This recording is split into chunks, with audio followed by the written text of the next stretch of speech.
Hello po, greetings mga kabayan. Si Atty. Ruel Yuong po ito ng Batas Pinoy. Ang ating pong channel, isa pong legal aid public service program inyong lingkod in collaboration with Integrated Bar of the Philippines, Manila Port Chapter. Alright.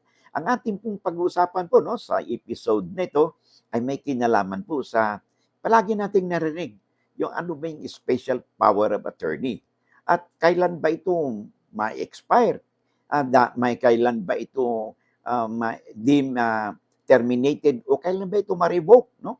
Ito po yung mga maraming usapin po no tungkol sa topic nito na pinapadala po sa atin ng ating mga viewers po natin, no?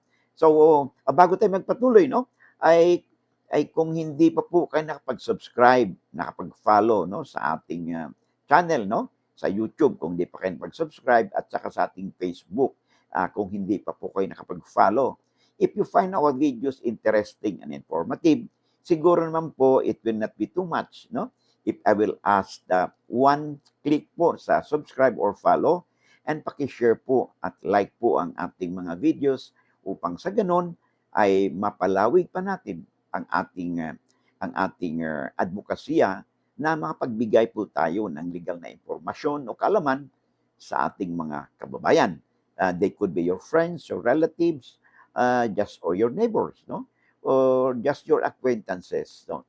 Whether they are in the Philippines or abroad, no? Upang sila rin ay may matutunan, no? O makakuha po sila ng legal na impormasyon o kaalaman, no? Sa ating mga pinag-usapan. Pang sabi nga natin lagi, di ba? Lamang na ang may alam sa batas. And of course, para wala po kayong mamimiss ng mga episode po natin, no? Ay pakiclick po ang notification bell upang sa ganon, pag may mga updates po tayo, you'll be duly notified at wala po kayong mamimiss na episode. Okay, so maraming salamat po sa inyong oras. And now, let's now proceed with our discussion no, tungkol sa topic ng special power of attorney. Ang ating pong episode ay pinadala po sa atin no, ng ating viewers, ng ating suki, na si Alfred A. So yan po ang ating itago natin siya sa pangalang Alfredo. Okay, so simple lang yung tanong niya. Ito po ang gusto kong tanong, yung bang straightforward, kasi po, no, tip ko lang po ito. Kasi po, napaka-imposible po talaga na masagot po natin ang mga katanungan. No? Because, there are almost 1,000 videos po natin. Almost na po. No? Ipagpalagay lang po ninyo na bawat po video po natin, 5 po ang magtatanong. So, 5 times 1,000. So, everyday po yun. So, physically po impossible po na masagot po ang inyong mga katanungan.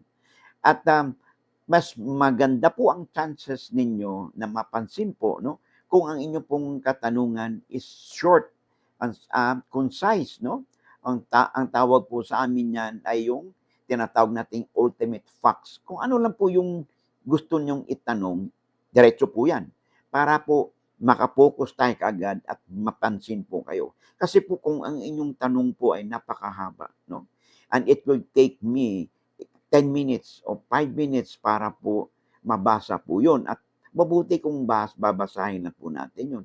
Siyempre po, iintindihin natin. Yung sulat, yung iba po na sa ating mga viewers, ang pagsulat po nila, minsan nakakalito, no?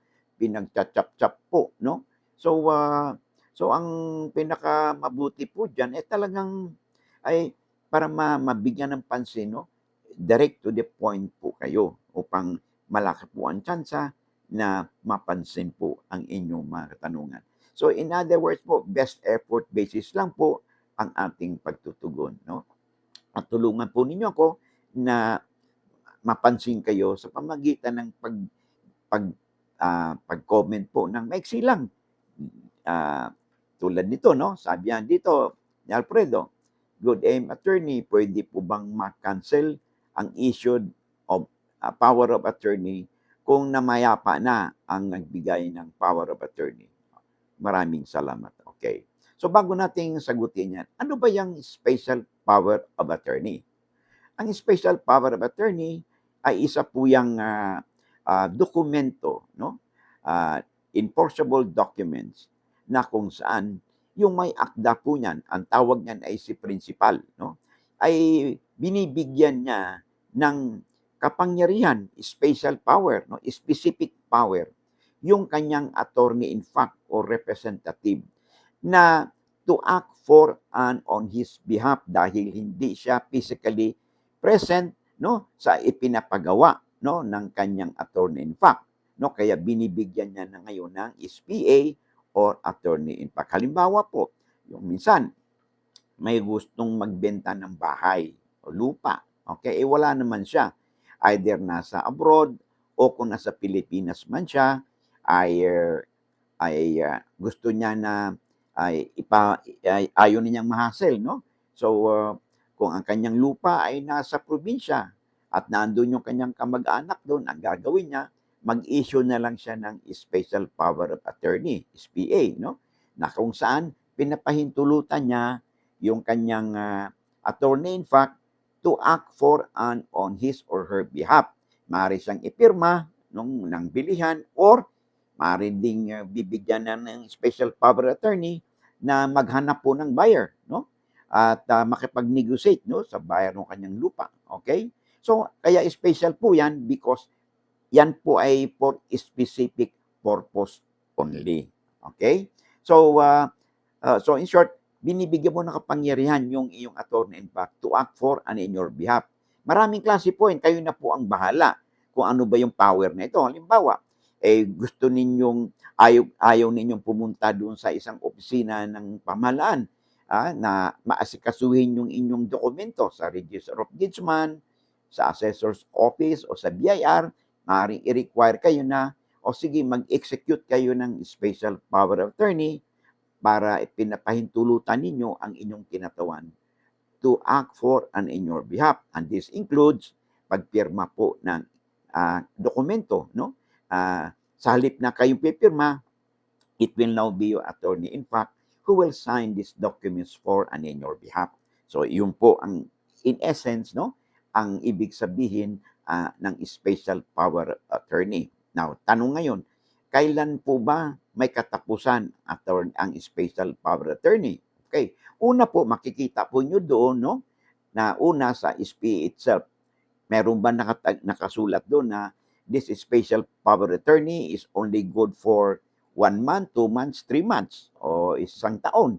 So kung wala naman nakalagay na ganon, that means it will be continuing power at matatapos lang po ito kung tapos na rin ang ipinagawa ninyo doon sa inyong agent or special power of attorney. So pagtapos na yon, kahit na hindi na-revoke, okay, ay natapos na yung purpose ng inyong SPA, ay it is also deemed na tapos na rin po ang inyong SPA. Meron din namang situation na yung inyong SPA ay existing pa, pero hindi ninyo na kursunada ang ginagawa ng inyong attorney in fact. Okay? So, ang gagawin ninyo, wala kayong tiwala. Ang gagawin ninyo ay gagawa rin kayo ng isang dokumento, yung revocation, no, of the special power of attorney. In short, nire-revoke ninyo yung inyong ginawang SPA. So, magpunta kayo sa lawyer, paggawa kayo ng revocation of special power of attorney, notaryado din ito, and then ipadala po ninyo ito doon sa inyong attorney in fact, no, na para i-inform siya na yung kanyang kapangyarihan na ibinigay ninyo for a specific purpose ay terminated na. Wala ng epekto. That's one. Another, ito, sulat sa atin, no? So, kung namayapa na, halimbawa, yung isang principal na nagbigay ng special power attorney, the rule is, pag namayapa na, automatic po yun, no? It is deemed na yung special power attorney is also deemed terminated. Okay? Exception, may exception po yan.